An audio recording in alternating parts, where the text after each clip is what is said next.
Bienvenidos a un nuevo podcast del BBVA. Los saluda Gonzalo Navarro, Head FX del Global Market. Hoy, martes 21 de noviembre, comentaré con ustedes los últimos acontecimientos en los mercados y su impacto en el tipo de cambio y las tasas de interés.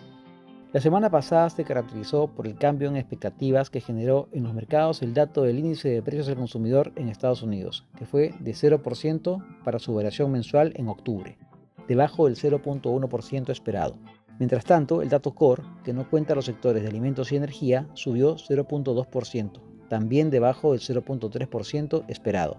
Si bien fueron datos ligeramente debajo de los estimados, fue una señal que impactó a los mercados, pues hasta hace poco los datos de precios en general habían sorprendido al alza. Este dato, unido al del cambio en las planillas no agrícolas de la semana antepasada, que también vino debajo de lo esperado, le dio al mercado un fuerte argumento para un cambio en las expectativas y en las valorizaciones de los activos. Así, vimos al Standard & Poor's sumando en la semana 2.25%, mientras que el dólar tuvo su mayor caída semanal desde julio, con una pérdida del índice de XY de 1.85%. En el mercado de tasas, el rendimiento del bono del Tesoro a 2 años cayó de 5.06 a 4.84, para luego estabilizarse alrededor del 4.90, mientras que el rendimiento del bono a 10 años cayó de 4.65 a 4.44. Fueron ajustes relevantes, toda vez que los mercados venían operando en la otra dirección, con una valorización del dólar en medio de una data económica que sustentaba el discurso hawkish que ha mantenido la Fed hasta ahora.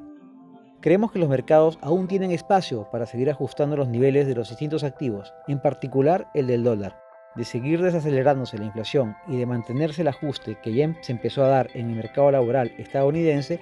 Deberíamos ver subir las apuestas a que la Fed empiece a bajar su tasa un poco antes de lo esperado. Actualmente los mercados de futuros de tasas descuentan que la Fed empezará a ajustar su tasa en mayo del próximo año.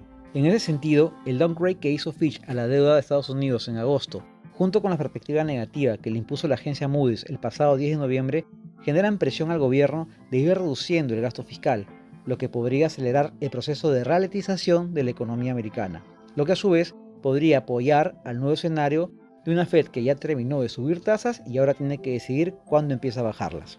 En el plano local, el comportamiento del sol no fue una excepción en este contexto del rally en los mercados. Recordemos que el tipo de cambio ya había corregido hasta 3.72 a inicios de noviembre, pero luego empezó a rebotar rápidamente y llegó a cotizar 3.82 antes del dato de inflación de Estados Unidos. Desde ahí no ha hecho sino caer tan rápido como subió, llegando a cerrar ayer lunes en 3.73. El flujo principalmente vino de los operadores offshore, pero también fue relevante la oferta de las empresas locales, explicadas en parte por el periodo de pago de impuestos. El BCR, en este contexto, tuvo un comportamiento neutral durante la semana, al igual que los fondos de pensiones. En el caso particular del sol, el ajuste en las expectativas de los mercados globales encontró al mercado con una posición larga a dólares. Si tomamos la posición NDF neta vendida del sistema financiero como una aproximación del posicionamiento del mercado, podemos decir que el mercado se encuentra bastante largo a dólares, ya que dicha posición se encuentra en aproximadamente 9.000 millones de dólares de compra neta de parte de los clientes, cuando el máximo de los últimos 5 años ha sido 10.000 millones, mientras que la posición promedio en el mismo periodo está alrededor de los 4.000 millones. Es por eso que nuestra perspectiva para el tipo de cambio es que este debería mantener una tendencia a la baja en lo que resta del año, sustentado en lo siguiente. 1. La posición sobrecomprada que mantiene el mercado y que buscaría los rebotes del tipo de cambio para reducir. 2. La estacionalidad de oferta que tenemos en las próximas semanas. Por un lado, ya han terminado las demandas puntuales por pago de dividendos, y estos días aún nos encontramos en el periodo de pago de impuestos. Adicionalmente a ello, tenemos este mes el pago de regalías mineras, lo que implica una demanda adicional de soles de parte de las empresas del sector, por ende una mayor oferta de dólares. 3. Sabemos que en el mes de diciembre opera también una estacionalidad de oferta de dólares, debido a los pagos de gratificaciones y gastos relacionados a las fiestas de fin de año. En ambos casos se trata de demanda adicional de soles, donde tanto empresas exportadoras como personas naturales suelen ofrecer dólares adicionales para atender dichos gastos. 4. Hemos experimentado una mejora sustancial de los términos de intercambio durante las últimas semanas, con un incremento en la cotización de los metales base, en particular el cobre, y un ajuste en el precio del petróleo.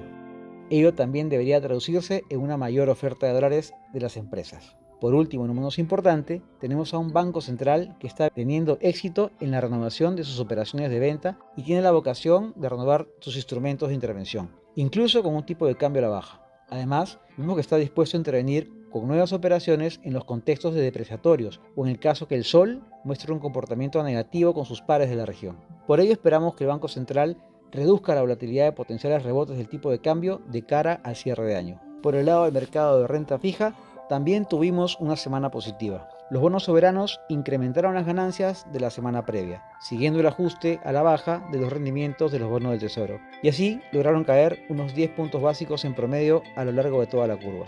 En cuanto a los flujos, vimos demanda de cuentas extranjeras, en particular en la parte larga de la curva. Los inversionistas locales fueron menos direccionales e hicieron en su mayoría operaciones de valor relativo, aunque añadiendo riesgo a sus portafolios. Por su parte, los operadores locales fueron algo más vendedores en la parte corta. La perspectiva para este mercado es que se mantenga la tendencia de ajuste en los rendimientos, con una ponderación en los factores locales. Entre estos tenemos el dato de la actividad económica de septiembre, que vino en menos 1.29%, muy por debajo del 0.6% negativo esperado, siendo el quinto mes seguido de caída y además siempre por debajo de las expectativas de los analistas. Por otro lado, Julio Velarde, presidente del Banco Central, declaró que espera que la inflación cierre el año cerca del 3.5%, lo que implica nuevos datos de inflación negativos para los dos últimos meses del año. Por todo lo anterior, vemos valor en los bonos soberanos, en particular la zona del Belly, que nos parece que se encuentra un poco afectada por una venta puntual que hubo en dicho plazo durante la semana pasada. Esto es todo de mi parte, espero que este podcast haya sido de utilidad. Hasta una próxima oportunidad.